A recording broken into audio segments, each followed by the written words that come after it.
안녕하세요. 저는 평범한 40대 여성입니다. 한치 앞도 모르는 게 사람 인생이라지만 설마 제가 썰밤에 사연을 보내는 날이 올 줄은 몰랐네요. 남편과 시댁에 대한 이야기인데요. 속 시원한 사이다가 준비되어 있으니 꼭 끝까지 들어주세요. 저는 또래 친구들보다 결혼이 좀 빠른 편이었어요. 2년제였던 전문대를 졸업하고 바로 취업을 했었는데요. 첫 직장에서 만난 동료와 눈이 맞아 바로 결혼까지 하게 됐죠. 사실 그렇게 빨리 결혼할 생각은 없었는데 생각지도 못한 선물이 찾아오는 바람에 서두르게 됐네요. 워낙 어렸던 탓에 피임이라든지 이런 것에 대해 무지했거든요. 그래도 결혼 자체는 기뻤어요. 어쨌든 제가 사랑하는 남자와 식을 치르는 거였으니까요. 임신 사실을 알았을 땐 너무 두려웠지만 책임지고 결혼하자는 남편의 말에 감동의 눈물을 글썽였었죠. 돌이켜 생각해보면 남편도 저도 참 철이 없었어요. 둘 다 사회초년생이라 결혼할 준비도 한 아이의 부모가 될 준비도 전혀 되어 있지 않았거든요. 모아둔 돈도 없어서 시댁으로 들어가 살아야 했는데요. 주변에서 무리해서라도 나가 살라고 합가 생활은 못할 짓이라고 많이들 뜯어 말리더라고요. 특히 저희 친정 엄마가 그랬죠. 미정아, 너 꼭 사돈댁으로 들어가야겠니? 엄마도 시댁살이 해봐서 아는데 시부모 모시고 산다는 게 보통 힘든 일이 아니야. 신경 써야 할 게 한두 가지가 아니라고. 거기다 그 집엔 네 시누이도 있지 않니? 너 홀몸도 아닌데 그냥 따로 신혼집을 구해보는 게 어때? 전셋집이 힘들면 월세라도 구해보면. 에이 됐어 엄마. 월세는 무슨 월세야. 곧 튼튼이도 태어나는데 한 푼이라도 더 아껴야지. 난 괜찮으니까 걱정하지 마. 평생 같이 사는 것도 아니고 집살 돈 모을 때까지만 사는 건데 뭐. 아유 그래도. 전 그러면 엄마가 이 집 팔아서 전세금 마련해 줄 테니까. 아이 참. 무슨 집을 판다고 그래. 이 집 한 채가 우리 집 전 재산인데. 됐어. 괜찮아. 엄마 딸 못 믿어? 어릴 때 아버지가 사고로 돌아가시면서 엄마 혼자 줄곧 저를 키우셨는데요. 여자 혼자 몸으로 자식까지 건사한다는 게 쉬운 일은 아니잖아요. 식당 설거지부터 건물 청소, 남의 집 파출부 일까지 엄마는 저를 먹여 살리기 위해 온갖 험한 일은 다 해오셨네요. 하나 있던 집은 그런 엄마가 악착같이 번 돈을 한 푼 두 푼 모아 장만한 거였어요. 비록 입지도 안 좋고 작은 빌라라서 그리 비싼 집은 아니었지만 그래도 엄마가 힘들게 장만한 소중한 보금자리였죠. 안 그래도 엄마 혼자 두고 결혼하는 게 마음에 걸리는데 어떻게 그런 집까지 빼앗아 가겠어요. 아무리 자식이라지만 모렴치한 것도 정도가 있죠. 또 시부모님과 사는 게 그리 나쁘지만은 않을 거라고 생각했어요. 아이도 봐주시고 살림도 배울 수 있을 거고 좋은 점도 있을 거라 믿었죠. 지금 생각해보면 참 순진한 생각이었네요. 배가 불러와 신혼여행도 못 가고 바로 시댁으로 들어갔는데요. 시어머니가 팔짱을 낀 채 저를 기다리고 있더라고요. 예, 너 왜 이렇게 늦었니? 지금 시간이 몇 시인데 얼른 짐부터 놓고 나와. 더 늦으면 오늘 안에 김장하기 글렀으니까. 네? 김장이라뇨? 형석이한테 못 들었니? 아는 사람이 배추를 거저 넘겨줘서 받았거든. 상태가 영 좋은 건 아니라 얼른 담가버려야 돼. 지금쯤이면 다 절여졌을 테니까 얼른 돕거라. 순간 당황했지만 전 일단 고개를 끄덕였어요. 네, 금방 준비할게요 어머님. 짐도 제대로 풀지 못하고 앞치마부터 둘렀는데요. 집에선 김치를 사 먹었기 때문에 그날 처음으로 김장이라는 걸 해봤네요. 시어머니 옆에서 계속 배추를 버무리는데 어찌나 일이 고되고 손이 많이 가던지요. 뱃속 아기 때문에 몸이 무겁다 보니 금세 지치더라고요. 그런데도 시어머니는 아랑곳하지 않으셨어요. 오히려 못마땅한 눈으로 젊은 애가 무슨 체력이 이렇게 약하니? 벌써부터 이러면 어떡하려고? 하면서 혀를 차실 뿐이었죠. 임신한 며느리에게 이렇게까지 하셔야 하나 좀 서러웠네요. 무엇보다 남편이 김장하고 있는 주방 쪽으로 걸음도 안 하는 게 충격적이었어요. 거실에서 시아버지 시누이와 같이 텔레비전을 보면서 낄낄대기만 하더군요. 결혼 전엔 자기만 믿으라고 손에 물 한 방울 안 묻히게 해주겠다고 큰 소리 떵떵 치더니 어쩜 괜찮냐, 힘들지 않냐 한번 물어보지도 않더군요. 그날 밤 방에 들어와 남편과 첫 부부싸움을 했어요. 당신 너무한 거 아니야? 나 혼자 부엌에서 뻘뻘거리면서 김치 담그고 있는데 어쩜 신경도 안 써? 뭐? 아니 나도 도와줄까 했는데 우리 엄마가 나 부엌에 절대 못 들어오게 하거든. 그래서 그냥 가만히 있었던 거야. 그걸 지금 말이라고 해? 임신한 와이프가 혼자 김치를 담그고 있는데 가만히 있으면 어떡해? 내가 얼마나 힘들었는 줄 알아? 배는 뭉치고 허리는 끊어질 것 같고 지금도 손발이 떨려. 갑자기 왜 화를 내고 그래? 그렇게 힘들면 말을 하지 그랬어. 엄마가 얘기할 땐 그냥 내내거리면서 아무 말도 안 하길래 괜찮은 줄 알았지. 어머님 앞에서 어떻게 실은 내세 그래? 당신한텐 엄마지만 나한텐 시어머니인데. 그렇게 어렵게 생각할 거 없어. 우리 엄마 그렇게 꽉 막힌 분 아니니까. 아직 젊으셔서 쿨하다고. 힘들 땐 힘들다고 얘기해. 당신 뱃속에 손주가 있는데 아무렴 구박하실까? 남편의 속 편한 말과 달리 시어머니의 시집살이는 점점 심해져만 갔어요. 처음엔 김장 담그는 것부터 시작이었지만 그 뒤로는 청소며 빨래며 온갖 집안일이 저한테 떠넘겨졌죠. 남편은 우리 엄마는 젊고 쿨하다라고 했지만 현실은 전혀 달랐어요. 시어머니는 어떻게든 저를 책잡지 못해 안달이었고요. 조금만 마음에 안 들어도 눈치를 주셨어요. 예, 너는 처녀 쪽에 집에서 손 하나 까딱 안 했니? 요즘 애들 엉망이란 얘긴 들었는데 어쩜 음식이고 청소고 할 줄 아는 게 하나도 없어. 죄송해요 어머님. 열심히 한다고 하는데 제가 아직 어머님 아버님 입맛도 모르고 평소 생활 방식도 잘 모르니까 맞춰가기가 힘든 것 같아요. 그래도 열심히 배울 테니까 조금만 너그럽게 봐주세요. 이게 내가 너그럽게 봐주고 말고 할 문제니? 입맛이니 생활 방식이니 그런 말은 주저리 왜 늘어놔? 넌 그냥 기본이 안 된 건데. 아휴, 너희 엄마도 참 너희 엄마다. 딸 자식 시집 보내면서 어쩜 아무것도 안 가르쳐서 보내? 남편도 없이 혼자 키운 것도 흠인데 대체 어쩌자고. 아유, 다른 건 다 참을 수 있었는데요. 친정엄마를 나쁘게 말하는 것만은 그냥 넘어갈 수가 없었어요. 그래서 한 번은 조심스럽게 시어머니에게 말했죠. 저기 어머님, 제가 못나고 부족한 건 아는데요. 그래도 말씀하실 때 저희 엄마 얘기는 안 하시면 안 될까요? 어머님 말씀처럼 어릴 때 아버지 돌아가시고 줄곧 힘들게 저 키워주신 분이에요. 제가 세상에서 제일 존경하고 사랑하는 사람이니까 너무 나쁘게 얘기 안 해주셨으면 해요. 나름 조심스럽게 얘기한다고 한 건데 시어머니 입장에선 대드는 것처럼 느낀 걸까요? 바로 표정이 사나워지더군요. 아니 얘 좀 봐. 내가 뭘 어쨌다고 그래? 내가 뭐 못할 만한 것도 아니고 난 사실을 말했을 뿐인데 지금 어디서 눈을 똑바로 뜨고 대들어? 그 잘난 너희 엄마가 너 그렇게 가르쳤니? 어머님 대드는 게 아니라요. 전 그냥 속상해서. 시끄러! 그렇게 너희 엄마 욕하는 게 싫으면 집안일을 똑바로 하든가. 하나뿐인 우리 아들 애 핑계로 발목 잡았으면 설설 기진 못할 망정 어디서 괘씸하게. 그때 알았어요. 시어머니는 뱃속에 애가 들어서서 어쩔 수 없이 결혼을 허락했을 뿐 애초부터 저를 마음에 안 들어 하셨다는 걸 말이죠. 알고 보니 남편이 전에 사귀던 여자친구가 부잣집 딸이었다고 해요. 꽤 오래 사귀어서 결혼까지 준비했었는데요. 그쪽 집안에서 너무 차이 많이 나는 결혼이라면서 반대했고 결국 헤어졌다고 하더군요. 사실 남편 집안도 뭐 그렇게 대단한 건 없었거든요. 시아버지는 시장에서 작은 신발 가게를 하고 계셨고요. 시어머니는 평범한 전업주부였죠.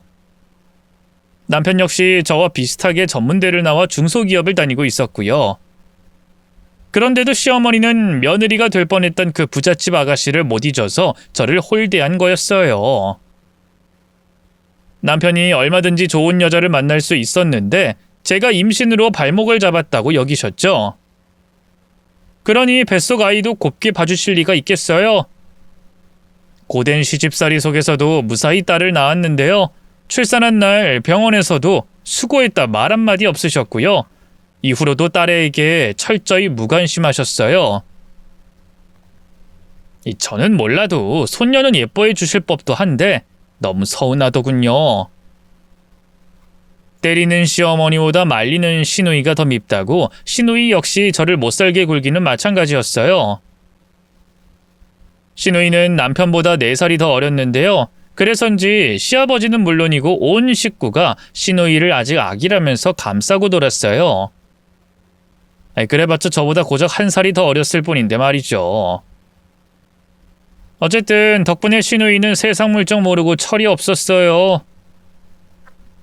대학 졸업하고도 취업은커녕 그 흔한 아르바이트 하나 안 하고 집에서 빈둥거리기만 했고요. 자기 손으로는 물 한 잔 떠다 먹지 않았죠. 어디 그뿐인가요? 절 그냥 자기가 부릴 수 있는 하녀쯤으로 생각했네요.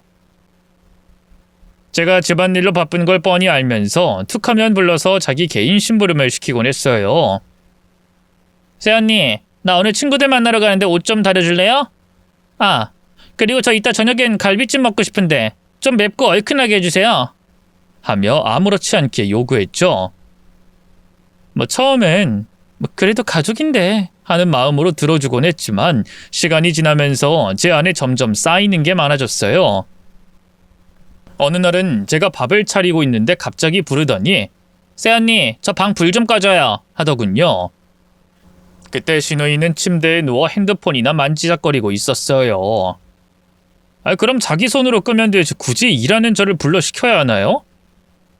그쯤 되니 저도 더는 참을 수가 없더라고요. 그래서 좀 화가 난 목소리로 말했어요. 아가씨, 제가 지금 저녁상 차리고 있어서요. 불 정도는 직접 끌 수 있지 않나요? 아, 저도 지금 친구랑 문자로 중요한 얘기 중이란 말이에요. 기왕 여기까지 온 거 꺼주면 되잖아요. 그게 뭐 얼마나 힘들다고 난리야. 이런 일이 한두 번이 아니니까 그렇죠. 그동안은 제가 좋은 게 좋은 거라고 그냥 참고 넘어갔는데요. 정말 해도 해도 너무하네요. 제가 아가씨 하녀나 개인 비서도 아닌데 왜 그렇게 부려먹으세요? 앞으로는 조심 좀 해주세요. 제가 따지고 들 거라곤 상상도 못했던 걸까요? 시누이의 눈이 휘둥그레지더니만 이내 울그락불그락해지더군요. 불 하나 꺼달라고 했다가 별소리를 다 듣네. 알겠으니까 그만 내 방에서 나가요. 저는 거기서 사건이 일단락됐다고 생각했어요. 서로 불편한 말들이 오가긴 했지만 그래도 시누이가 앞으로는 조심해 줄 거라고 생각했죠. 하지만 모든 건 제 오산이었습니다. 그날 온 가족이 모인 저녁 밥상 앞에서 시누이는 갑자기 뚝뚝 닭똥 같은 눈물을 흘리기 시작했어요. 그러자 놀란 시아버지가 시누이한테 물었죠. 아니 지선이 왜 울어? 어디 아파? 아니 어디 아픈 건 아닌데. 아빠, 새언니 내가 미운가 봐. 난 새언니랑 잘 지내보고 싶은데 언니는 자꾸 날 밀어내기만 해. 아니 그게 대체 무슨 소리야? 며느리 너 지선이랑 무슨 일이 있었니? 시아버지가 흰눈을 뜨며 절 노려봤어요. 저는 너무 당혹스러워 아무 말도 할 수 없었는데요. 그러자 옆에 잠자코 있던 시어머니가 시누이를 채근하더군요. 아가, 그러지 말고 얘기해봐. 새언니가 너한테 뭘 어쨌는데? 아니 아까 내가 몸이 너무 안 좋아서 누워있는데 도저히 불 끌 힘이 없는 거야. 엄마도 알잖아. 나 그날이라 컨디션 안 좋았던 거. 그래서 한숨 자고 일어나려고 새언니한테 불 좀 꺼달라고 부탁했는데 글쎄 자기는 일하는데 나 혼자 누워있다면서 막 면박을 주는 거 있지. 내 말은 듣지도 않고 자기를 한여로 부려먹는다는 등 그렇게 살지 말라는 등 나 너무 무서웠어. 자기 유리한 대로 있던 일을 각색하는 시누이를 보고 있자니 너무 기가 막히더라고요. 가만히 있다간 큰일 나겠다 싶어 얼른 입을 열었어요. 아니 아가씨 그게 아니잖아요. 제가 언제 아가씨를 면박줬다고. 그냥 아가씨가 평소에도 제가 바쁜데 자꾸 개인적으로 이것저것 시키니까. 그러나 제 말이 미처 채 끝나기도 전에 시어머니가 젓가락을 탁소리 나게 내려놓더군요. 시끄럽다! 어디 대도 않는 변명질을 하고 있어. 우리 지선이가 아무리 어려도 엄연히 네 시누인데 시키면 시키는 대로 하면 되지. 제가 그냥 집에서 노는 게 아니잖아요, 어머님. 새별이도 봐야 하고 집안일도 해야 하는데. 참나. 뭐 얼마나 대단한 일을 한다고 유세야? 그래봤자 잘 거 다 자고 먹을 거 다 처먹고 살면서 아픈 시누이 부탁 하나 못 들어줘? 인정머리 없는 기집애 같은 이라고. 시어머니의 야단에 저도 모르게 눈물이 나올 것 같았어요. 하지만 시누이가 그 꼴을 보더니만 자기가 더 서럽게 목청 높여 울기 시작하더군요. 누가 봐도 악역은 저 같았죠. 결국 저는 더는 아무 말 못하고 그냥 방으로 들어올 수밖에 없었네요. 무엇보다 화가 났던 건 그 자리에서조차 남편이 제 편을 들어주지 않았다는 거였어요. 시댁 식구들이 다 있던 자리에선 침묵을 지켰고요. 방에 들어와서도 울고 있는 절 보면서 별다른 말 없이 바로 잠자리에 들더군요. 그걸 보고 너무 서러워서 따지고 들었어요. 아니, 당신 너무한 거 아니야? 다른 사람은 몰라도 당신은 내 편을 들어줘야지. 어쩜 한마디도 안 하고 밥만 먹을 수 있어? 갑자기 왜 날 걸고 넘어져? 들어보니까 당신이 잘못했더만 뭐. 애가 아프다는데. 내가 잘못하긴 뭘 잘못해? 당신은 몰라. 평소에도 아가씨가 얼마나 날 사사건건 부려먹는데. 세탁소에 옷 좀 맡겨달라, 뭐 좀 먹고 싶으니 만들어달라, 렌즈 좀 빼달라. 아주 내가 자기 전용 하녀인 줄 안다니까? 오늘만 해도 그래. 아프긴 개뿔이 아파. 그냥 누워서 핸드폰이나 들여다보고 있었으면서 자기 몸 일으키기 싫다고 굳이 부엌에서 뼈가 빠지게 일하는 날 불러다가. 그만 좀 해. 나 피곤해. 뭐? 지금 자기 동생 욕하는 거 듣기 싫다 이거야? 그럼 가족 욕 듣고 좋아할 사람이 어딨어? 시댁살이라는 게 다 그런 거지. 우리 집 정도면 양호한 편이야. 더한 집이 얼마나 많은데. 제가 유난이라는 듯이 구는 남편을 보고 있자니 가슴이 너무 답답해졌어요. 화병이라는 게 왜 생기는지 알 것 같더군요. 서로 좋아 죽는 것도 신혼 때 잠깐이지 그날 이후 저희 부부는 시댁 식구들 문제로 싸우는 날이 많아졌어요. 애초에 남편은 집안일도 나 몰라라 하고요. 육아도 전혀 돕지 않는 빵점짜리 남편이었죠. 이런 남편인 줄 알았으면 절대 결혼하지 않았을 텐데 이 결혼 전까지만 해도 하늘의 별과 달이라도 따다 줄 것처럼 굴었던 남편이기에 얼마나 큰 배신감을 느꼈는지 몰라요. 전 아직도 궁금해요. 주변 보면 결혼 후 변하지 않는 남편은 없다던데 지금 이 사연을 듣고 계신 썰밤 가족 여러분들의 남편은 여전히 연애 때처럼 잘해주시나요? 제가 그저 많고 많은 남자들 중에 하필이면 꽝을 고른 것뿐인가요? 어쨌든 그 뒤로 제 1순위 목표는 분가가 됐어요. 솔직히 이혼을 고민한 것도 사실인데요. 이 딸이 없으면 모를까 이미 낳아버렸는데 차마 딸을 아빠 없는 자식으로 키울 수는 없더라고요. 제가 그렇게 자랐으니까요. 딸에게 같은 상처를 물려주긴 죽기보다 싫었죠. 분가를 하기만 하면 남편과 싸울 일도 더는 없어질 테고 그럼 부부 사이도 자연히 회복될 거라 믿었네요. 하지만 분가라는 게 말처럼 쉬운 일은 아니었어요. 남편은 중소기업만 전전했기 때문에 애초에 월급이 그렇게 많은 편도 아니었고요. 그마저도 상당 부분 시부모님이 생활비 명목으로 떼어가셨어요. 전 이 사실도 아주 나중에야 알게 됐네요. 아니, 너무하지 않나요? 애초에 합가를 하는 목적이 뭔데요? 신혼집 구할 돈이 없어서 돈 모으려고 그러는 거 아니에요? 근데 도와주시진 못할 망정 오히려 돈을 뜯어가시다니 참 너무하다 싶었죠. 가뜩이나 적은 월급에서 반 가까이를 시부모님에게 드리고 나면 저축은커녕 새 식구 먹고 살기도 빠듯했네요. 어머님 아버님한테 다달이 드리는 돈 말이야. 액수라도 좀 줄이면 안 돼? 한 달에 80은 너무 많잖아. 결국 눈치를 보다 남편에게 슬그머니 물어봤는데요. 남편은 대번에 안 된다며 고개를 가로젓더군요. 요즘 아버지 가게 잘 안 되는 거 당신도 알잖아. 내가 드리는 돈까지 없으면 어떡하라고. 아예 안 드리자는 게 아니잖아. 액수를 좀 줄이자는 거지. 우리 분가하려면 돈을 좀 모아야 하는데 저축은커녕 매달 마이너스야. 이대로는 평생 집 못 산다고. 못 사면 어때? 그냥 이대로 쭉 같이 살면 되는걸. 어차피 내가 장남이잖아. 뭐 지선이야 언젠가 시집 갈 테고. 그럼 부모님은 내가 책임져야지. 뭐? 난 싫어.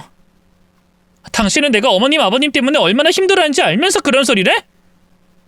당신 가족은 나랑 샛별이야. 근데 왜 우린 늘 뒷전인 건데? 또 비약한다. 어쨌든 부모님한테 드리는 돈은 못 줄이니까 그런 줄 알아. 내가 힘들게 돈 벌어서 내 부모님 주겠다는데 집에서 놀고 먹는 당신이 무슨 권리로 이래라 저래라 해? 전업주부라는 이유로 저를 백수 취급하는 남편이 기가 막혔어요. 제가 뭐 좀 편하게 늘어져 있어 보기라도 했으면 억울하진 않겠어요. 시부모님과 시누이 등살에 못 이겨 하루 종일 엉덩이 붙일 틈도 없이 일만 하는데 딸에도 누구 하나 봐주는 사람이 없어서 저 혼자 독방 육아 중이었고요. 그런데 제 노고는 알아주는 사람이 없으니 참 서럽더군요. 맘 같아선 누구에게라도 털어놓고 싶었는데요. 친구들에겐 부끄러워서 차마 그럴 수가 없었어요. 친정엄마도 걱정하실까봐 얘기 못했어요. 간간히 전화로 안부를 주고받을 때면 그냥 잘 지내고 있다 대충 둘러대고 넘겼죠. 근데 엄마는 딸의 마음을 다 훤히 꿰뚫는 재주가 있나 봐요. 어느 날 갑자기 제게 전화해선 한번 집에 오라고 하더군요. 갑자기 집은 왜? 왜긴 왜야. 우리 딸 얼굴 보고 싶으니까 그렇지. 주고 싶은 것도 있고. 주고 싶은 거? 그게 뭔데? 일단 와보면 알아. 그땐 어디 가는 것도 눈치가 보여서요. 시어머니에겐 잠깐 장보러 다녀오겠다는 핑계를 대고 친정으로 향했어요. 엄마는 절 보자마자 별다른 말 없이 밥부터 한 상 차려줬는데요. 오랜만에 엄마가 해준 밥을 먹으니 어찌나 맛있던지요. 허겁지겁 먹고 있는데 갑자기 절 보던 엄마의 눈시울이 붉어졌어요. 뭐야? 엄마 갑자기 왜 울어? 아니 그냥 너 그 집에서 밥도 제대로 못 먹고 사니? 왜 이렇게 급하게 먹어? 에이 그냥 오랜만에 엄마 밥 먹으니까 맛있어서 그렇지. 시부모님도 그렇고 그이도 그렇고 나 먹는 거 얼마나 잘 챙겨주는데. 거짓말 하지 마라. 엄마가 다 봤으니까. 보다니? 뭘 봤다는 건데? 엄마의 말에 순간 가슴이 철렁했어요. 엄마는 입을 열 듯 말 듯 망설이다 긴 한숨과 함께 뜻밖의 사실을 고백하더군요. 너 옛날에 우리 윗집 살던 현수가 좀 알지? 그 여자가 얼마 전에 이사해서 놀러 갔는데 마침 사돈댁 근처더라. 집들이니 그냥 갈 순 없어서 시장 들러 휴지라도 사가려고 했는데 너랑 사부인이 장보고 국수 먹는 걸 봤어. 어쩜 사부인은 네가 샛별이 데리고 쩔쩔매느라 밥 한술 못 드는데 자기 혼자 먹기만 하니? 짐도 네가 샛별이 안고 있는 거 뻔히 알면서 한번 들어주지도 않고. 종종 시어머니와 함께 시장으로 함께 장을 보러 갔는데요. 그걸 우연찮게 엄마가 보고만 거예요. 샛별이 보랴 장본 물건들 챙기랴 밥도 제대로 못 먹었는데 그걸 엄마가 봤다고 생각하니 너무 창피하더군요. 속상한 만큼 화가 나기도 했고요. 엄마는 왜 몰래 뒤에서 그런 걸 훔쳐봐? 봤으면 차라리 부르든가 아님 자리를 피하든가. 그게 뭐 좋은 광경이라고 보고 있냐고? 그럼 어떡하니? 거기서 널 부르자니 네가 너무 난감해할 것 같고 그냥 두고 가자니 발길이 안 떨어지는데. 됐고 이거나 받아. 엄마가 한 손으로 눈물을 훔치며 제게 무언가를 내밀었어요. 얼떨결에 받아보니 통장이더군요. 이게 뭐야? 웬 통장? 이 집 팔았어. 계약금 받은 건 먼저 넣어뒀고 나머지 돈 받으면 또 보내줄게. 뭐? 이 집을 팔았다고? 그래. 그렇게 좋은 집은 아니라 비싸겐 못 팔았다. 그래도 김서방 회사 근처나 시내에 전세 구할 돈은 될 거야. 집을 팔았다는 엄마의 말에 억장이 무너지는 기분이었어요. 집은 엄마에게 있어 전 재산이나 다름없었어요. 혼자 저를 키우면서 얼마나 아등바등하며 모은 돈으로 산 집인데 그 집을 고작 저 때문에 팔았다고 하니 미칠 것 같더군요. 엄마는 왜 나한테 상의도 없이 집을 팔고 그래? 내가 팔지 말라고 했잖아. 엄마 노후 대비용으로라도 갖고 있어야 되는데 그걸 왜 팔아? 그럼 어떡해? 하나뿐인 딸이 시댁에서 밥도 제대로 못 먹고 노예처럼 살고 있는데. 노예처럼 살긴 뭘 살아? 잘 살고 있다고 했잖아. 그냥 하루만 보고 엄마가 뭘 한다고 그래? 엄마가 모르긴 왜 몰라. 전화하는 네 목소리만 들어도 나날이 말라가는 네 얼굴만 봐도 알아. 됐으니까 참말 말고 이 돈으로 집 구해. 딸년이 시댁에서 시집살이로 죽어가는데 나 혼자 집에 있으면 뭐하니? 너만 생각하면 평생 두 다리 못 받고 잘 텐데. 급기야 엄마는 식탁에 얼굴을 묻고 엉엉 울기 시작했어요. 그런 엄마를 보고 있자니 저도 눈물이 폭포처럼 쏟아졌죠. 미안해 엄마. 엄마 혼자 버려두고 결혼한 주제 잘 살지도 못해서. 엄마 걱정 안 시키고 싶었는데 못난 꼴 보여서 미안해. 네가 미안할 게 뭐가 있어. 애초에 시댁살이를 시키는 게 아니었는데. 아니 그냥 결혼을 시키는 게 아니었어. 근데 이제 와서 뭐 어떡하니? 새별이도 있는데 이혼하란 소리 못하겠고. 그냥 일단 시댁 나와서 살 생각부터 해. 알겠지? 엄마의 말에 저는 말없이 고개를 끄덕였어요. 그러자 엄마가 다가와 절 안아주더군요. 그로부터 몇 달 뒤 저는 분가에 성공했어요. 친정엄마가 집 팔아준 돈으로 남편 회사 근처에 작은 전셋집을 구했죠. 분가를 내켜하지 않던 남편은 저희 엄마가 돈을 보태준단 말에 바로 마음을 바꾸더군요. 아 그래? 장모님이 돈을 대주신다고? 우리 엄마가 집까지 팔아서 어렵게 마련해준 돈이야. 이 돈으로 꼭 분가하래. 그럼 장모님은? 설마 우리가 부모님 말고 본인을 모시고 살았으면 해서 그러는 거 아니야? 우리 엄마를 뭘로 보고 그런 소리를 해? 엄마는 지금 일하는 식당 근처에 있는 빌라 전세로 벌써 들어갔어. 그냥 내가 시댁살이 하면서 고생하는 것 같으니까 도와주신 거라고. 아, 그래? 그럼 우리 그 돈 받아서 그냥 저축이나 할까? 야, 안 그래도 돈 들어갈 때 많은데. 뭐? 싫어. 우리 엄마가 집 구하라고 준 돈을 왜 엄마한테 쓰려고 그래? 그럴 거면 나 엄마한테 돈 다시 돌려줄 거야. 아이 그걸 돌려주긴 왜 돌려줘? 알았어. 그 집 알아보면 되잖아. 어차피 언젠가는 분가하려고 했으니까 이 기회 하면 되지. 친정엄마가 준 돈을 다시 돌려주고 싶지 않아서 기어이 분가를 하겠다는 남편을 보면서 그나마 남아있던 정마저 떨어진 것 같더군요. 물론 남편보다 더했던 건 시댁 식구들의 반응이었어요. 분가하겠다고 하니 저를 무슨 고려장 준비하는 배은망덕한 며느리로 여기더군요. 특히 시어머니가 펄펄 뛰셨죠. 아니 얘 힘들게 집안 살림 가르쳐놔서 이제 좀 쓸만해졌다 하니까 나가 살겠다고? 시애미의 시애비가 하루가 다르게 늙고 병 들어가는 건 눈에 보이지도 않아? 너 가고 나면 이 많은 집안일을 누가 다 하니? 그 말을 듣는데 너무 어이가 없었어요. 제가 이 집에서 사람이 아니라 그저 세탁기나 청소기에 불과했다는 게 드러나는 순간이었죠.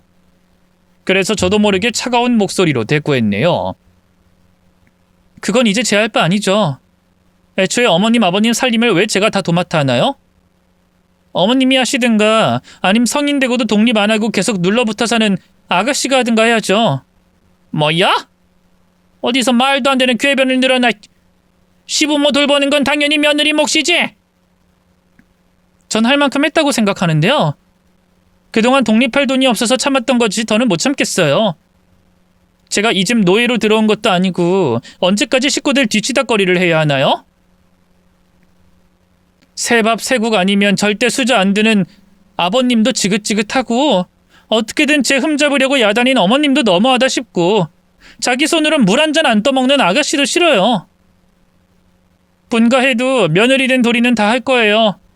생신이나 어버이날 같은 거 챙길 거고요. 명절에 제사 음식도 도울게요. 생활비도 지금처럼 그이가 계속 챙겨드릴 거고요. 하지만 딱 거기까지니까 더는 바라지 마세요. 그동안 쌓인 게 좀 많았어야죠. 생각보다 말이 세게 나가더군요. 시어머니는 너무 열이 받은 나머지 입에 거품을 물며 쓰러지셨고요. 시누이는 말없이 절 째려보더군요. 시아버지 역시 어디 우더른 앞에서 대드냐면서 마구 화를 내셨고요. 하지만 조금도 두렵지 않았어요. 저 때문에 눈물 짓는 친정엄마를 생각해서라도 더는 호구처럼 당하지 말아야지 싶었죠. 더는 할 말 없으신 거죠? 그럼 저희 이만 가볼게요. 딱 할 말만 마치고 자리에서 일어섰어요. 옆에서 눈치만 보던 남편이 허둥지둥 제 뒤를 따르더군요. 당신 너무한 거 아니야?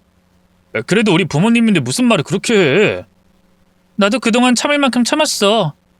앞으로는 당신도 내 앞에서 어머님 아버님 편들지 마. 그럼 당신하고도 끝이니까. 끝이라니 그게 무슨 말이야? 뭐 이혼이라도 하자는 거야? 그래. 왜? 내가 못할 것 같아? 나 이제 눈에 뵈는 거 없어. 우리 엄마가 오죽했으면 자가 팔아서 전세금까지 보태줬겠어? 우리 엄마 눈에 더는 눈물 안 나게 하기 위해서라도 나 더는 당하고 안 살 거야. 배소의 진을 치는 심정으로 이혼 얘기를 꺼냈기 때문일까요? 남편도 더는 아무 말 못하더군요. 어찌나 속이 후련하던지요. 분가 후 한동안은 천국 같은 날들이 이어졌어요. 시부모님은 단단히 마음이 상하셨는지 그날 이후 제게 연락 한 번 안 하셨는데요. 저는 오히려 속이 편하기만 하더군요. 남편도 살살 제 눈치를 보면서 쥐죽은 듯 조용하게 지냈고요. 그런데 그렇게 한 1년쯤 지났을까요? 오랜만에 시어머니에게서 전화가 왔어요. 할 말이 있다고 시간 될 때 시댁으로 오라고 하더군요. 솔직히 내키진 않았는데요. 남편이 그래도 가서 얘기 정도는 들어야 하지 않겠냐고 설득해서 따라갔어요. 근데 웬걸 생각지도 못한 소식이 기다리고 있더군요. 바로 신우이의 결혼 소식이었죠. 만나는 남자가 있는 줄도 몰랐기 때문에 얼마나 놀랐는지 몰라요. 아가씨가 결혼을 한다고요? 사귀는 사람이 있었어요? 제 질문에 옆에서 잠자코 앉아있던 신우이가 수줍게 고개를 끄덕였어요. 네, 원래 오빠 동생 하면서 지내던 사이인데 어쩌다 보니 그렇게 됐어요. 어쩌다 보니 그렇게 됐다니... 그럼 사귄 지 얼마 안 된 거예요? 뭐 그렇긴 해요. 이제 2달 됐으니까. 네? 2달 만난 남자하고 결혼을 한다고요? 야, 아무리 그래도 너무 빠른 거 아니에요? 제 말에 신우이 표정이 갑자기 확 어두워졌어요. 입을 꾹 다문 채 시선을 피하기만 하더군요. 그러자 시어머니가 어색한 웃음을 흘렸어요. 그게 실은 지선이 뱃속에 귀한 선물이 찾아왔지 뭐냐. 배 더 불러오기 전에 하려면 아무래도 식을 서둘러야겠지. 뭐 요즘은 많이들 그러지 않니?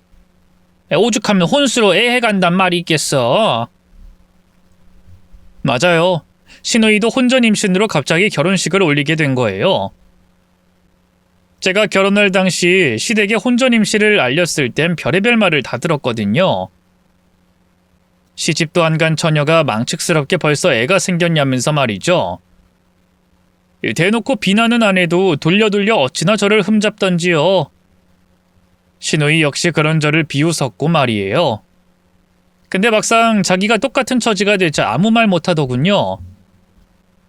시부모님은 요즘 혼전 임신이 대세라면서 그런 신우이를 포장하기 바빴고요. 그것만으로도 배알이 꼴리는데 기가 막힌 일은 거기서 끝이 아니었어요. 한참 이런저런 쓸데없는 말을 늘어놓던 시어머니가 갑자기 얼토당토 않는 말을 꺼내더군요. 아니, 그 지선이가 워낙 갑자기 결혼하는 거다 보니까 그 남자 쪽이 아직 준비가 안 돼서 말이다. 그쪽 집안에서도 뭐 보태줄 돈이 10원 한 장 없다고. 근데 우리도 뭐 돈이 있어야 말이지. 알다시피 요즘 신발 가게 장사도 신통치 않고. 그래서 말인데 너희가 지선이 신혼집 사는데 돈 좀 보태줄 수 있겠니? 한 1억 정도면 될 것 같은데. 단돈 몇백도 빌려줄까 말까인데 대뜸 억 단위를 얘기하니 입이 떡 벌어지더군요. 어머님, 저희가 그렇게 큰 돈이 어딨어요. 이 벌이 다 아시잖아요. 지금도 다달이 어머님 아버님한테 생활비 드리느라 여주 큰 돈 못 모으고 있어요. 지금 너희 사는 집 있지 않니? 그 전세금이 얼마 정도라고 했지? 1억 좀 넘는다고 했나? 그거 빼면 될 것 같은데. 되도 않는 욕심을 부리는 시어머니를 보고 있자니 말문이 턱 막히더군요. 시아버지와 시누이 역시 이미 말을 맞췄는지 입을 꾹 다문 채 제 반응만 살피더라고요. 아니, 그 전세금을 빼주면 저희는 어떻게 하라고요? 넌 우리 집 들어와서 살면 되잖니. 우리가 한 집에서 안 살았던 것도 아니고. 제가 왜 그래야 하는데요? 애초에 지금 저희 집 전세금 저희 친정 엄마가 해줬다는 거 다 아시잖아요.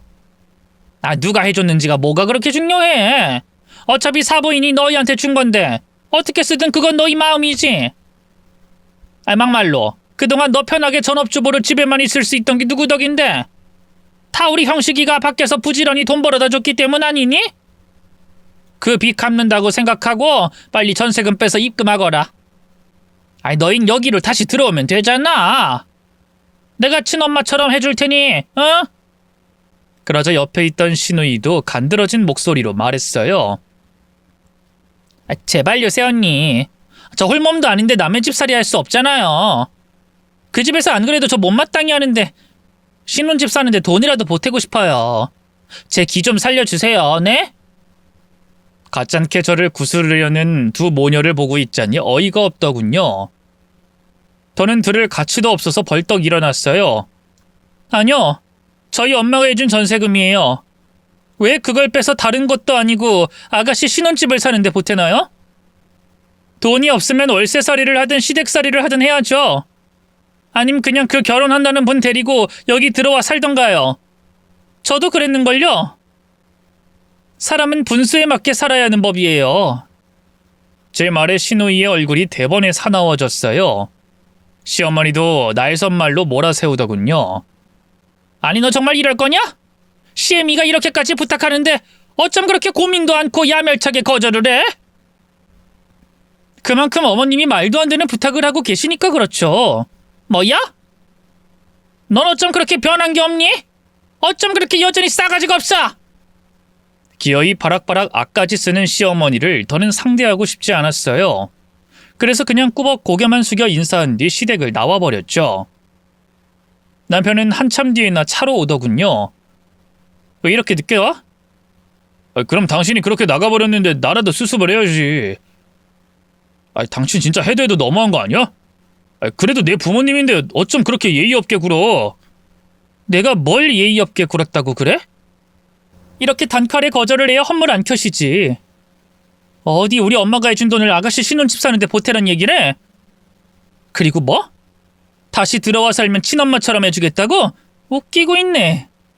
당신 진짜 말 조심해. 그래도 우리 엄마야. 내가 오죽 당하고 살았으면 이러겠어? 어쨌든 그 돈은 절대 못 주니까 당신도 포기해. 알았어? 제 최근에 남편은 마지못한 표정으로 고개를 끄덕였어요. 그 문제는 그렇게 해결됐다고 생각했는데 그로부터 한 달쯤 지났을까요? 집주인으로부터 뜻밖의 연락이 왔습니다. 여보세요? 새별 엄마? 네. 어쩐 일이세요? 아니 그래서 이사를 언제쯤 나갈 수 있다는 거예요? 하도 사정사정해서 일단 돈 보내주긴 했는데 원래는 이러면 안 된다는 거 알죠? 이번 주 안에 바로 집 빼주세요. 새 세입자 구하기 전까지 주기로 한 돈도 보내주시고요. 마음씨 줬던 집주인의 사나운 말투와 그 내용에 가슴이 철렁했어요. 갑자기 그게 무슨 말씀이세요? 저희가 이사를 왜 나가나요? 아직 계약 기간 남았잖아요. 아니 새별 엄마 몰랐어요? 바깥 양반이 나한테 전화해서 급하게 이사 나가게 됐다고 전세금 좀 먼저 빼달라고 통사정을 했는데 그 말에 뒤통수를 한 대 얻어맞은 것처럼 정신이 멍해졌어요. 덜덜 떨리는 손으로 수화기를 다시 고쳐잡았죠. 그게 무슨 말씀이세요? 그래서 우리 그이한테 전세금을 빼줬다는 거예요? 나도 다는 못 주고 한 3분의 2 정도만 빼줬지. 아유 정말 몰랐나 보네. 일단 얼른 남편하고 얘기해봐요. 알겠죠? 집주인과 통화가 끝나자마자 바로 남편에게 전화를 걸었어요. 근데 이 인간이 제발 저랬는지 받질 않더군요. 10통 20통을 걸어도 안 받더라고요. 화가 나서 바로 시어머니와 시누이에게도 전화를 걸었는데요. 다들 약속이라도 한 것처럼 제 전화를 피하더라고요. 저는 참을 수가 없어서 딸을 옆집에 맡기고 남편 회사로 달려갔어요. 건물 앞 카페에서 한참을 기다리고 있으니 퇴근 시간이 되어갈 무렵 남편이 모습을 드러내더군요. 바로 달려가 붙잡으니 귀신이라도 본 것처럼 놀라대요. 당신이 여기까진 어쩐 일이야? 몰라서 물어? 방금 집주인한테 연락 왔어. 언제 이사 나갈 거냐고. 당신 설마 전세금 빼돌려서 아가씨 준 거야? 그래? 아니 그게 그냥 준 건 아니고 갚는데. 당신이 몰라서 그러는데 지선이 걔가 지금 사정이 딱해. 까딱 잘못하다간 미혼 못 되게 생겼다고. 그 집에서 결혼을 반대하는 모양인데 지선이가 신혼집 사는데 돈이라도 보태야 결혼을 할 수 있을 것 같더라고. 그러니까 그게 나랑 무슨 상관이냐고! 그거 엄연히 따지면 우리 엄마가 나한테 준 내 돈이야! 근데 왜 그걸 허락도 없이 당신 맘대로 사용해? 아이 진짜 당신 너무한다. 어쩜 사람이 그렇게 못돼 처먹었냐? 지선이가 남이야? 내 동생이자 당신 시누이야. 그 어린 게 미혼 못되게 생겼는데 당신은 동정심도 없냐고. 그럼 난 안 불쌍하냐? 평생 네 동생이랑 네 부모한테 노예 취급당하면서 무시받고 살았던 난 안 불쌍하냐고. 우리 엄마가 그 돈을 무슨 심정으로 마련해 준 건데? 시장에서 너희 엄마한테 구박받고 밥도 제대로 못 먹는 날 보면서 가슴이 찢어지는 것 같았다고 피눈물을 흘리면서 나한테 그 돈 준 거야. 제발 이 돈 받고 나가 살라고. 근데 네가 뭔데 그 돈에 손을 대? 네가 뭔데 그 돈을 맘대로 너네 집 식구들한테 써? 가슴에 한이 서렸기 때문일까요? 악에 받쳐 소리를 지르다 보니 어느새 두 눈엔 눈물이 고이기 시작했어요. 하지만 남편 놈은 반성하긴커녕 오히려 헛웃음을 치더군요. 아이고 아주 대단한 효녀 납셨다. 그 효심의 반의 반만이라도 우리 엄마랑 아버지한테 써보지 그랬냐? 세상에 일방적으로 한쪽만 잘못하는 관계가 어딨어?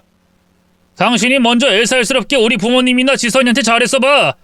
그럼 그렇게 관계가 파국으로 치달았겠냐고. 자기 잘못한 건 생각도 안 하고 그저 우리 부모님이랑 지선이만 나쁜 사람들이지. 이죽거리는 남편을 보고 있자니 더는 참을 수가 없었어요. 머릿속에 남아있던 신락 같은 이성마저 뚝 끊어져 버리는 느낌이었죠. 전 그대로 남편에게 달려들어 뺨을 후려쳤고요. 그것도 모자라 머리채를 잡고 탈탈 흔들어대기 시작했습니다. 제가 학창시절에 배구부를 해서 손이 집업 매운 편이거든요. 그에 반해 남편은 체구도 작고 허약한 편이었고요. 그래서인지 남편은 별다른 반항도 못한 채 그대로 나가떨어졌고요. 볼상사납게 비명을 내지르며 살려달라고 난리를 치더군요. 저는 그런 남편의 배를 발로 걷어차면서 말했어요. 한쪽만 일방적으로 잘못하는 관계가 어딨냐고? 그게 바로 시댁과 며느리 관계라는 거다, 이 거지 같은 놈아. 한 집 살면서 두 눈 똑바로 뜨고 다 지켜봤으면서 어떻게 지 가족 편들 생각을 해? 아무리 팔이 안으로 굽는다고 해도 그렇지. 너도 똑같아. 아니, 넌 그 인간들보다 더해. 적어도 넌 내 편을 들어줬어야 하는 거 아니니? 근데 너한텐 아무 피해 안 온다는 이유로 그냥 방관했지. 우리 새별이한테도 그래도 아빠는 있어야 할 것 같아서 그동안 참고 살았던 건데 더는 안 되겠다.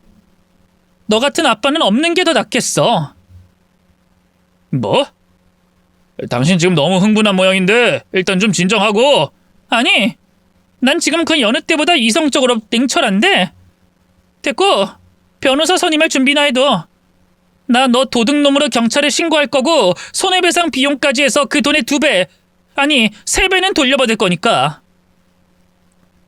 아니, 부부 사이에 도둑질 성립이 될 것 같아? 글쎄, 될지 안 될지는 두고 봐야지. 저는 남편을 몇 번 더 때려준 뒤 그대로 돌아섰어요.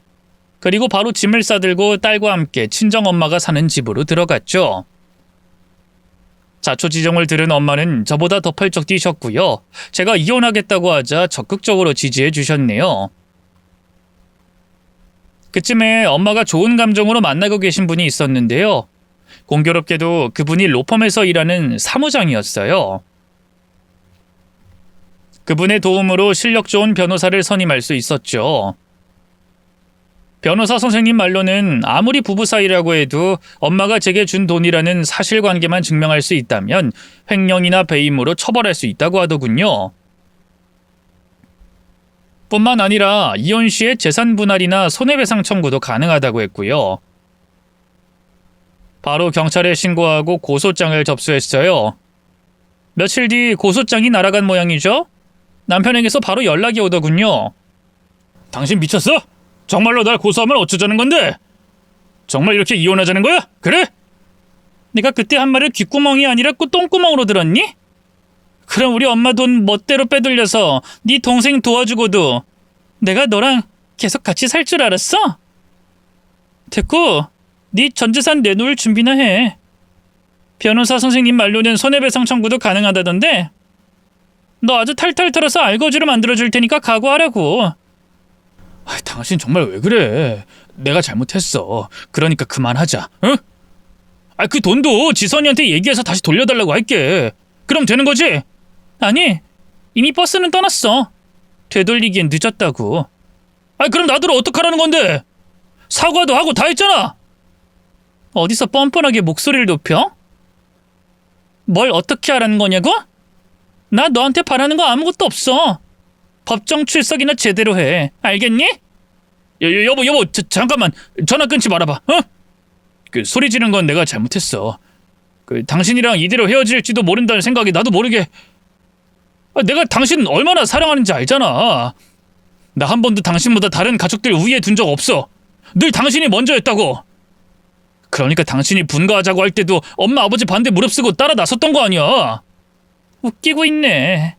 입이 아무리 삐뚤어졌어도 말은 바로 하자. 내가 우선이라 그랬던 게 아니지. 우리 엄마 돈이 탐나서 그랬던 거잖아. 어디서 되도 않는 사기를 치려고 해. 이러니 끼리끼리란 말이 나오지. 네 부모가 쓰레기인데 너도 결국 쓰레기지. 안 그래? 뭐? 야, 아무리 그래도 쓰레기라니. 말이 너무 심하잖아. 심해? 그럼 너도 법정에서 따져. 어디 잘잘못을 아주 제대로 가려보자고. 남편이 뭐라고 더 떠들어댔지만 더는 들을 가치도 없었어요. 전 그대로 전화를 끊고요. 예정대로 법적 소송을 진행했습니다. 제 복수는 거기서 끝나지 않았어요. 재판 결과가 나오기 전까진 신우이한테 빼앗긴 돈을 돌려받을 방법이 없었는데요. 아무래도 가만히 당하고만은 못 있겠더라고요. 그래서 친척들을 수소문해 신우이 결혼 상대를 알아냈고요. 그 집을 찾아가 있었던 일을 죄다 얘기했어요. 신우이 예비 신랑이랑 그 집 부모는 다행히 정상적인 사람이었는지 제 말을 듣자마자 입을 떡 벌리더군요. 특히 신우이 시어머니들 뿐이 큰 충격을 받았죠. 아니, 그게 정말이에요? 지선이 걔가 신혼집 사는데 보태라면서 준 돈이 그럼 그쪽 돈이란 말이에요? 네, 정확히 저희 친정엄마가 제가 시집살이에 시달리는 게 안쓰러워서 자기 집 팔아 마련해 주신 돈이죠. 그러니 제발 부탁드려요. 그 돈 돌려주세요. 그리고 제 얼굴에 침 뱉길지 모르지만 그런 집구석하고 사돈 맺는 거 다시 한번 생각해보세요. 괜한 오지랖이다 싶은데 그래도 이혼보다는 파혼이 낫지 않겠어요? 애 때문에 떠밀리듯이 결혼하지 마세요. 저도 딸 때문에 지금까지 버텼지만 결국은 이혼하네요.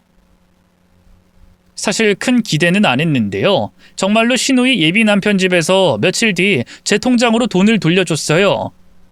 그리고 얼마 안가 신우이와 시어머니가 노발대발하면서 저희 집까지 찾아왔어요. 아니, 너 대체 그 집에 뭐라고 한 거야? 뭐라고 했길래 그 집에서 갑자기 결혼을 깨자는 얘기를 하냐고? 새언니 이제 어쩔 거예요? 언니 때문에 나 미혼모 되게 생겼는데 이제 어떡할 거냐고요? 돈을 돌려받고 싶었으면 나한테 얘기를 하면 되지. 왜 그 집에 얘기를 하는데요? 누구 인생 망치려고? 제 앞에서 난리치는 모녀를 보면서 저는 비소를 머금었어요. 그러게 누가 남의 돈 훔쳐다 팔자 피려고 하래요? 다 자업자득이에요. 그러자 분노한 시어머니가 저를 때리려고 손을 뻗었는데요. 맞는구나 싶었던 순간 누군가 나타나 시어머니의 손을 낚아챘어요. 다름 아닌 저희 친정엄마였죠. 소란을 듣고는 밖에 나왔다가 더는 못 참겠는지 끼어드신 거예요. 엄마는 그대로 시어머니를 떠밀어 버렸고요. 시어머니는 비명을 지르며 뒤로 나동그라졌죠. 아니 사부인, 이게 대체 무슨... 지금 날 친 거예요? 네. 그쪽이 우리 딸한테 한 짓만 생각하면 더한 짓도 할 수 있는데 이 정도로 참는 거예요. 그러니 더 봉변당하고 싶지 않으면 조용히 물러가요. 참나, 그 애미의 그 딸이라고. 지선이 얘가 누굴 닮아 되바라졌나 했더니만 다 사부인 닮아 그런 거였네요. 네, 피는 물보다 진하단 말이 있잖아요. 그러니 김서방도 장모돈 훔쳐다 지 동생 주고 동생이란 년도 수치를 모른 채 넙죽 그 돈을 받은 거겠죠. 훔치긴 누가 훔쳤다고 그래요? 나중에 사정이 좀 나아지면 다 갚을 생각이었는데. 갚을 생각이었는지 못 꿀꺽할 생각이었는진 판사 앞에서나 얘기하고요. 이만 가주시죠. 안 그럼 가택 침입죄로 경찰에 신고하겠습니다. 아니 사부인, 정말 이럴 거예요? 이 말이 나와서 말인데 지금이라도 우리 형석이 고소한 거 취하해 주세요. 그럼 저희도 딸의 파혼당한 거 더는 걸고 넘어지지 않을 테니까. 시어머니의 헛소리를 더는 들을 가치가 없다 판단한 걸까요? 엄마는 그대로 집 안으로 들어가 식초를 꺼내왔어요. 그리고 시어머니와 시누이에게 확 부어버렸죠. 아유 내는 아우 눈 아파. 아유 엄마 어떡해, 내 옷 다 버렸잖아. 이게 얼마짜리 옷인데. 아우 냄새. 넌 지금 네 애미 눈에 식초가 들어갔는데 네 옷만 걱정돼? 아이 그러게 시집도 안 갔냐니 임신은 왜 가지고 이렇게 속을 썩여? 지금 이게 내 탓이라는 거야? 애초에 오빠가 새언니 돈 훔치다 걸린 거잖아. 난 잘못 없다고. 그 돈 냉큼 받아다 쓴 게 누군데? 어느 순간 둘이 싸우는 모녀를 보고 있자니 블랙 코미디가 따로 없더군요. 더는 참아줄 수가 없어서 경찰을 불렀고요. 그렇게 두 모녀는 가택 침입죄로 경찰들에게 끌려갔습니다. 그 뒤로 남편과 시댁 식구들이 돌아가면서 절 찾아와 용서를 계속 구했는데요. 더는 얼굴 보기도 싫어서 무시로 일관했어요. 그 사이 재판은 순조롭게 진행됐는데요. 비록 형사 고소는 벌금형으로 처리가 됐지만 민사는 만족할 만한 성과를 얻었어요. 순조롭게 이혼하고 양육권을 가져온 건 물론이고요. 재산 분할도 제게 유리하게 판정이 났네요. 남편은 그나마 넘겨받은 코딱지만한 재산도 전부 제게 손해배상을 이유로 넘겨줘야 했어요. 그야말로 알거지가 된 거죠. 어디 그뿐인가요? 남편과 시댁 식구들이 제게 저지른 짓이 동네에 쫙 소문이 나서요. 시아버지가 하던 신발 가게는 완전히 망하고 말았어요. 원래 동네 민심이라는 게 그런 것에 민감하잖아요. 미련하게 어떻게든 가게를 건사해보려던 시아버지는 빚만 잔뜩 지게 됐고요. 결국 갖고 있던 집을 팔고 도망치듯 고향으로 내려갔습니다. 시누이는 혼인신고도 못한 채 홀로 아이를 낳아 키우고 있고요. 인과응보라는 말이 괜히 있는 게 아니더라고요. 반면 저는 잘 살고 있어요. 좋은 남자 만나 재혼도 했는데요. 지금 남편은 전 남편과 달리 가정적이고 저와 딸을 전적으로 위해준답니다. 친정엄마가 최근 수술로 몸이 안 좋아져서 함께 살고 있는데요. 실은 내색은커녕 장모님 하면서 얼마나 잘 따르는지 몰라요. 엄마도 그런 남편을 참 좋아하고요. 비온 뒤 땅이 더 단단해진다고 과거에 역경이 있었기에 지금의 행복이 있다고 생각해요. 앞으로도 저희 가족들과 함께 무탈하게 살 수 있다면 더 바랄 게 없겠네요. 긴 얘기 들어주셔서 고맙습니다. 모두 건강하세요.